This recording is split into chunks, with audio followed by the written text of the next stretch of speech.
O Ricardo fez uma análise profundamente estratégica, que é importante delinear. E por quê? Justamente as pessoas precisam entender que nós temos variações de formas de condução de guerra. E a estratégia se define em cima dessas variantes. As capacidades assimétricas de combate, elas delineiam também uma estratégia militar, seja de defesa, seja de projeção de força. Não é restrito somente à paridade convencional. Então, determinados países como o Irã buscam justamente maximizar o seu potencial de combate ou sua capacidade de dissuasão ou de infligir danos a potenciais oponentes ou inimigos, justamente pelos recursos que possuem e através justamente, como eu falei, de amplificar a eficiência desses sistemas. É o caso dos drones, no artigo que nós escrevemos, né, eu e o professor Ricardo, no História Militar Debate. Como é que surgiu, por que veio, por que o Irã tem mais de 2 dúzias de modelos de drones? Porque simplesmente veio do além? Não, justamente dentro dessa concepção de estratégia de guerra assimétrica. Por quê? Como você falou, professor Robson, é impressionante. As pessoas podem comparar o orçamento da Arábia Saudita, que chegou pelo CIPRI, num determinado ano, ao seu 4º maior do mundo, 90 bilhões de dólares, num determinado ano, lá no ápice da guerra contra o Iêmen, e o do Irã, 8 bilhões de dólares. Só que as pessoas não entendem e que isso é só uma conversão contábil nominal em dólar. Pelo método Purchase Parity Power, ou seja, paridade do poder de compra, o Irã tem um orçamento de mais de 50 bilhões de dólares se você for analisar por esse indicador. Por quê? Porque o custo de produção dele é local, porque grande parte da sua indústria é autossuficiente. Grande parte do que ele produz no âmbito da sua própria estrutura industrial fabril. Consequentemente, é uma ingenuidade só analisar questões fundamentalmente orçamentárias, porque a Arábia Saudita importa praticamente tudo. Então, a própria manutenção, ela é precificada em dólar, diferentemente do Irã. Então, esse é um ponto que eu gostaria de destacar, porque os analistas ocidentais eles gostam de fazer, primeiro, essas comparações em relação aos orçamentos de defesa para poder nivelar por baixo aqueles países com os quais têm viéses ou querem compreender de forma deturpada ou não querem compreender. Importante destacar. O professor Ricardo falou bem das questões da estratégia do Irã em termos marítimos. É uma defesa fundamentalmente litoral, não quer ter uma marinha de águas azuis para criar um nivelamento entre porta-aviões ou uma frota de superfície gigantesca. Fundamentalmente, é interditar, como ele falou, o Estreito de Hormuz, onde passa cerca de 1/5 do petróleo mundial, e a qual o Irã justamente banha, né? O Estreito de Hormuz fundamentalmente tem a área ali fronteiriça do Irã. Consequentemente, o Irã busca focar nesse tipo de estratégia de maximização de combate.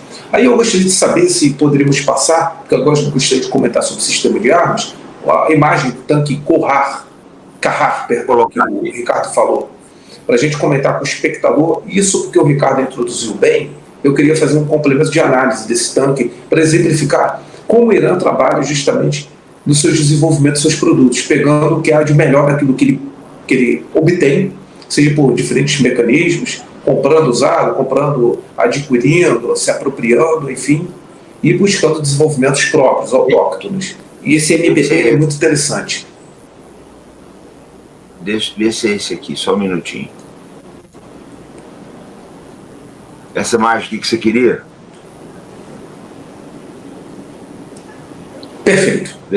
O Ricardo mandou muito bem. Isso aí é um T-72 amplificado na prática, entendeu? Ele utiliza uma blindagem composite, que é basicamente uma cópia do sistema Helitic, que são os primeiros sistemas de blindagem dos T-72. Ele tem, entretanto, um sistema de controle de tiro, computador balístico próprio, né? Fundamentalmente com muita importação originária da China, com mecanismos de dupla utilização. E é interessante notar que o motor ele já é iraniano. Tem cerca de 1000 HP, se eu não me engano, e foram produzidos já 800 desses daí. Isso é um salto tecnológico significativo, e, não obstante, ele seja, como o Ricardo falou, inferior às versões mais modernizadas do T-72, que é o modelo B4 e B3. O B3, né, era a versão mais modernizada de 2016 da Rússia. O P4 é a versão 2022, que pegou as experiências da operação militar lá da Rússia na Ucrânia. O P4 está sendo modernizado e produzido em massa, atualmente nas fábricas russas. A Rússia, lembrando, tem 7 mil tanques armazenados. E esses daí foram 800 já produzidos, substituindo a velharia que tinha do M48 americano. Então, e não obstante ele não seja, logicamente, um tanque, né, de terceira ou quarta geração, ele, logicamente, traz uma capacidade de combate satisfatória para a defesa do país, né, e um determinado teatro de operações a qual o Irã se veja, embora o Irã não vá usar isso na Síria, por exemplo. Porque ali na Síria é a utilização maciça de sistemas assimétricos, né, muito drone, né, muitas unidades de reconhecimento e sabotagem, etc. Se também puder colocar a imagem dos mísseis balísticos iranianos, que eu encaminhei, que justamente dá a dimensão daquilo que o Ricardo falou, sobre os alcances e o desenvolvimento desses mísseis balísticos. Para a gente comentar um pouquinho. Claro, com certeza. E como essa imagem mostra bem que o alcance é um país muito montanhoso. Você quer o alcance dos mísseis? É uma imagem, se não me engano, que mostra assim, um mapa com os alcances dos mísseis. Ah, essa aqui eu já sei qual que é. Por gentileza. É que o serviço de operação de picapes aqui do Arte da Guerra é meio lento. Operador de picapes é sofrível. Vamos lá.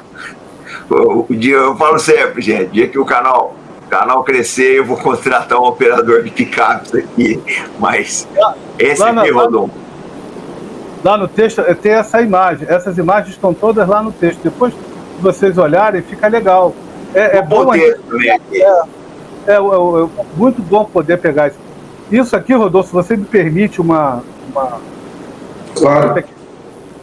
Se vocês forem ver, o que está acontecendo? Peguem isso aí e comparem com o que a China está fazendo. O Irã está, quer dizer, dentro das possibilidades, né, está tentando fazer a mesma coisa, uma área A2AD. Então ele está alongando os mísseis, né? Você vê que ele cobre completamente o Golfo Pérsico para não permitir a aproximação de porta-aviões, por exemplo, né? Não, e é tolice pensar em porta-aviões, Farinazzo, porque eles estão em terra, estão a menos de 90 milhas. Sim. Porta-aviões ou não interessa, né? Tá ali perto. Tá? Rodolfo, por favor, é só essa ideia, Rodolfo. Área 2AD que está aí sendo montada. Entendendo? Não, perfeito, professor Ricardo. Obrigado pela parte. Foi muito pertinente para o espectador poder compreender. Isso aí está dentro do conceito da estratégia do Irã de dissuasão. E é interessante notar, só para falar do desenvolvimento progressivo e incremental, como é que é tudo um passo, né, de aprendizado, de curva de aprendizagem. O Shahab 1, que tinha até 300 km, ele era um Scud, um Scud. Era uma cópia do Scud, junto com o Shahab 2, que teve um alcance amplificado. Eles usavam até combustível sólido no início. Aí, o Quan 1, né, que é, se não me engano, 750 km, já começou com combustível líquido, que dá, né, melhor trajetória, melhor desenvolvimento na trajetória, etc. O Fateh 110, ele, embora tenha um alcance igual ao do Shahab 1 e do Shahab 2, ele já não necessariamente utilizava só sistema de guiagem inercial. Ele também começava a utilizar sistemas, né, de guiagem também por satélite, por posicionamento de satélite. O Zulugar já é uma versão muito mais moderna, embora também de alcance relativamente limitado de 700 km. Agora, grande vitória tecnológica foi o Shahab 3. O Lineker, né, o Ricardo, nosso amigo que estuda Irã, ele até mandou uma imagem, um vídeo hoje para mim, falando que o programa de desenvolvimento de mísseis balísticos do Irã, que culminou com o Shahab 1, começou em 1984, no meio da guerra contra o Iraque. Olha que interessante. Então, essa curva de aprendizagem é impressionante. O Shahab 3 foi um grande ganho de desenvolvimento tecnológico, porque ele é um sistema de míssil balístico intermediário, não é de curto alcance, ele é de intermediário, que é 2.000 km, e isso é igual à Coreia do Norte. Daqui a pouco já chega a médio alcance, 5.000 km, e a questão de 5 a 10 anos para o Irã ele ter um possível ICBM, ou seja, míssil balístico de alcance intercontinental, que aí sua dissuasão, pelo menos aspecto estratégico, estará completa. Atualmente ele emprega ogivas HE, ou seja, High Explosive, de 500 quilos em geral, mas tem ampla capacidade, o Irã tem condições de miniaturizar e colocar ogivas nucleares.